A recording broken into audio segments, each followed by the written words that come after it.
mastitis. She's never had her feet trimmed. She's never had a DA.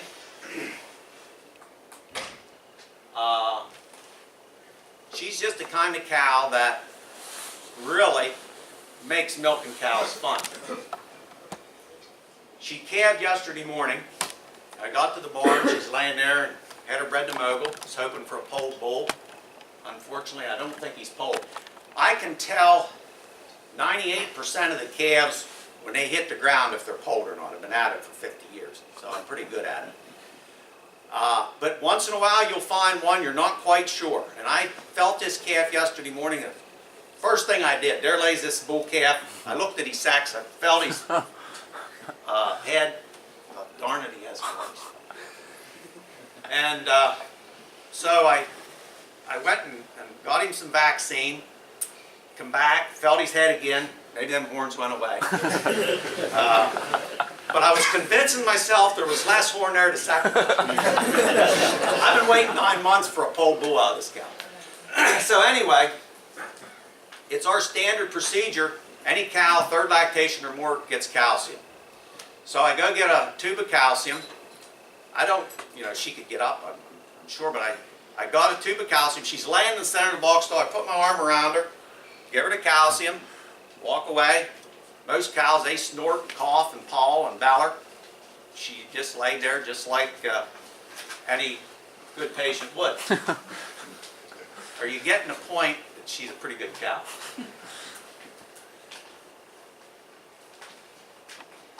Maybe I'll come back to this.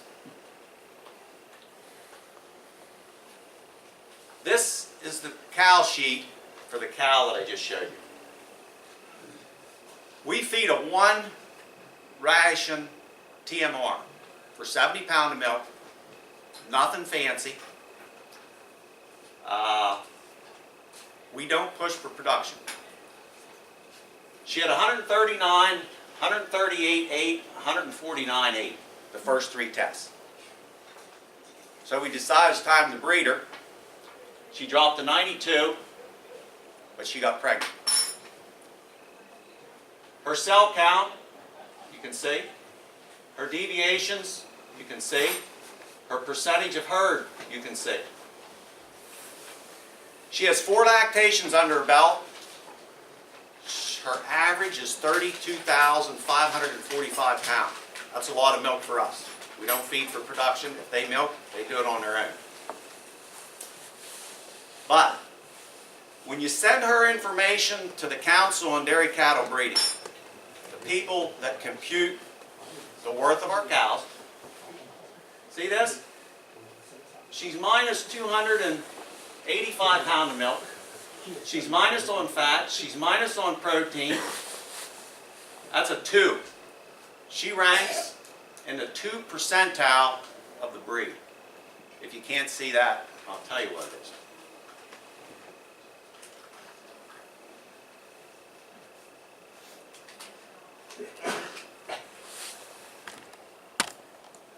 This is my quote.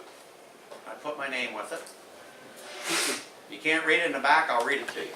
The problem today is that too many people making breeding and genetic decisions for dairymen never milk the cow.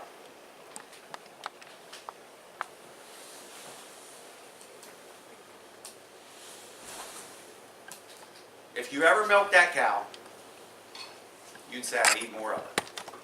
More like her.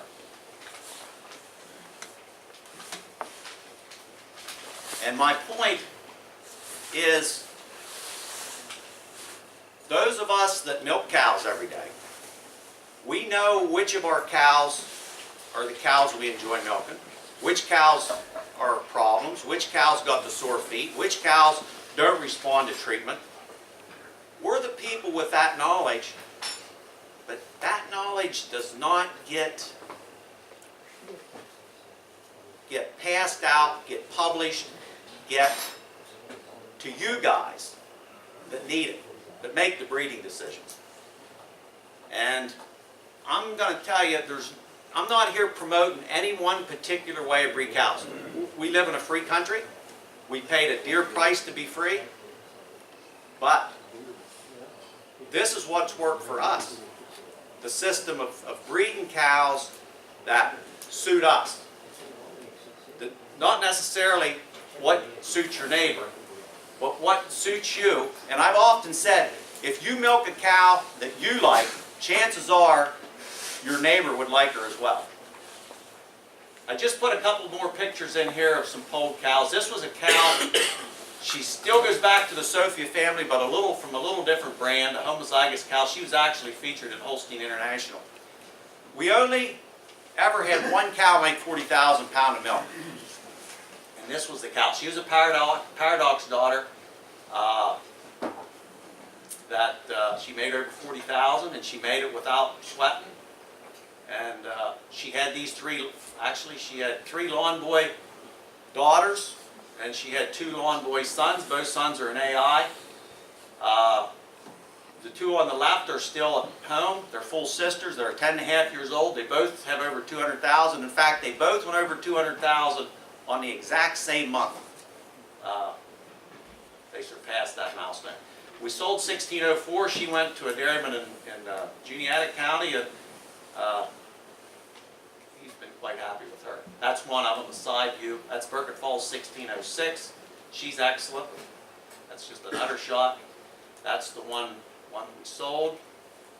This is the dam of All Things Red and Click. She's still there today.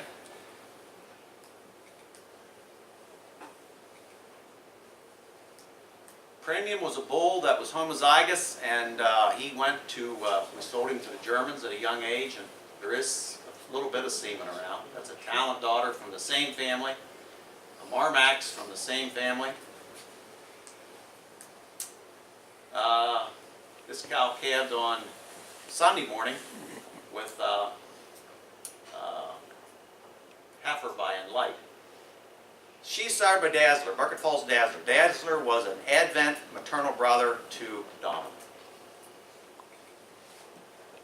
This is a Mr. Sam daughter, fresh 2 months ago. She's 10.5 years old. She is the dam of Enlight.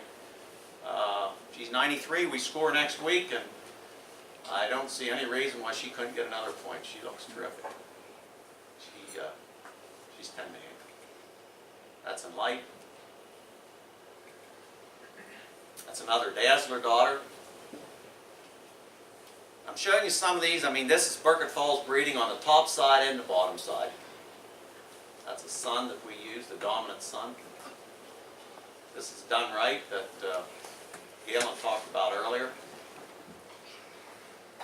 In 50 plus years of milking cows, this cow, the dam of Done Right, is one of my favorite cows. We just lost her here recently, but you had to almost see her to believe her, that she was as youthful and viable as she was. A cow that, she's a touch straight on the legs, and the classifiers would never make her excellent as a young cow, or never score her legs high as a young cow, because they were pretty good. If on a linear, they had been in the teens. But I can tell you what, we didn't have a cow on the barn in our farm that walked and tracked better than this cow.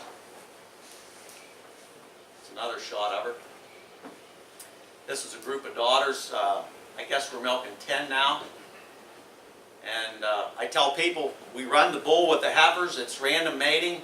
This is just the way they come out. Just very consistent. And my daughter showed this when she was, shows this summer. This is my two youngest kids a few years ago. If you come to our farm, you walk in the office, you see some of them mounts. We do like to hunt. We have a lot of deer, but we just don't want them on our cows. A little bit about the poll. We just did our farm inspection. You all know what I'm talking about, the farm inspection, our second. Our herd, as of right today, is about 92% polled. And I was a person that, when they first advertised, hey, we need to do this farm inspection because of all these reasons, I said, yeah. I said, I'm okay with it. I said, that could be a good thing. I might be taking my words back. We did our one 3 years ago, it went okay. We did our one here right before Christmas, and it went okay. But let me tell you, when the lady left, she said, well, here's going to be the next inspection in 3 years. It's not good. And if you can check the box that you don't have to dehorn, it'll give you a good leg up, because this is something that I think we got to ask ourselves all the time. Is there something that we're doing on our farm that we wouldn't want a busload of kindergarten kids or kids in general to witness? And I don't know how you take your horns off, but I would challenge any of you that I don't think you want to share any of those with the general public or a group of young kids. The message is, if we can take the horns off genetically and not have to deal with this, it's going to be a plus down the road. Okay. This slide will create a little bit of discussion, I hope. This animal sold at the World Dairy Expo just this past year. Brought 110,000. The calf was born, I think, February 20th. Sold it early October. It brought $110,000.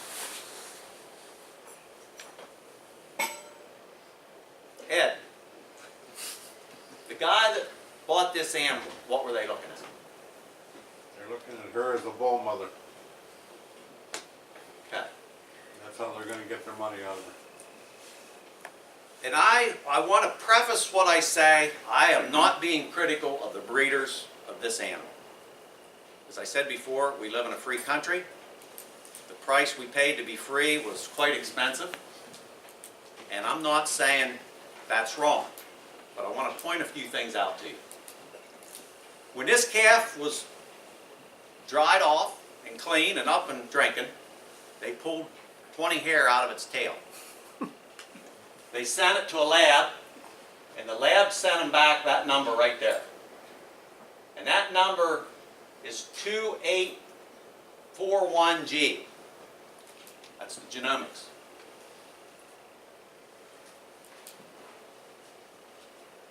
That number right there corresponds directly with that number right there.